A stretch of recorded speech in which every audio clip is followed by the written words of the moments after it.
Rain tapped softly against the old windows. Inside a dark, creaking house, a young man sat alone in silence, staring into the shadows. This story, written by Edgar Allan Poe.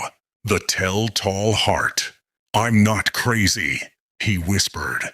"I'm perfectly sane." But his trembling hands and restless eyes told a different story. He lived with an old man. The old man had never harmed him, never insulted him, never treated him badly. But there was one thing the young man could not stand: the old man's eye. A pale blue eye covered with a cloudy film, like the eye of a vulture. "Whenever it looked at me," he said, "my blood ran cold. Every night, exactly at midnight." He slowly opened the old man's bedroom door, so slowly that it took nearly an hour just to slide his head inside. Then he would shine a thin beam of light directly onto the old man's eye. For 7 nights, the eye stayed closed. But on the 8th night, his hand slipped. The lantern made a tiny sound. "Who's there?" the old man suddenly cried. The room fell silent. The young man stood frozen in the darkness. Minutes passed. The old man sat upright in bed, listening. Then the young man heard it. A soft sound. Thump, thump, thump. The old man's heartbeat. Fear filled the room like poison. The heartbeat grew louder. Thump, thump, thump. The young man clenched his teeth. "He knows I'm here," he thought. "He's terrified."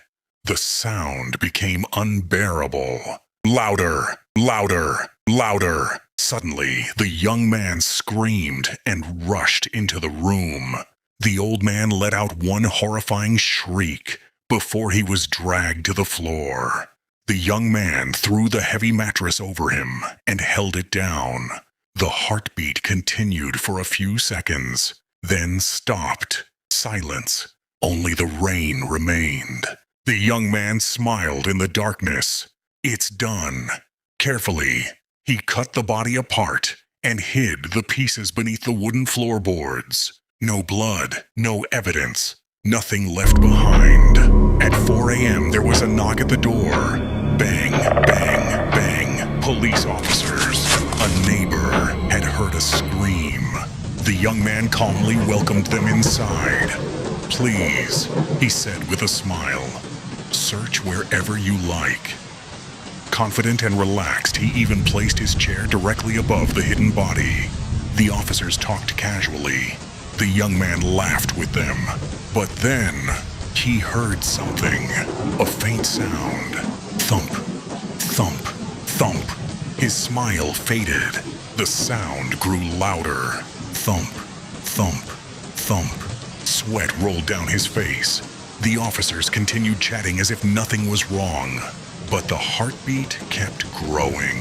Louder, louder, louder. The young man jumped to his feet. "You hear it, don't you?" he screamed. The officers stared at him in shock. "That heartbeat," he shouted. His horrible heart. Madness filled his eyes as he pointed at the floor. "It's under the floorboards. I killed him." The room became silent once again. Only the sound of rain echoed through the old house. While the killer finally lost his mind,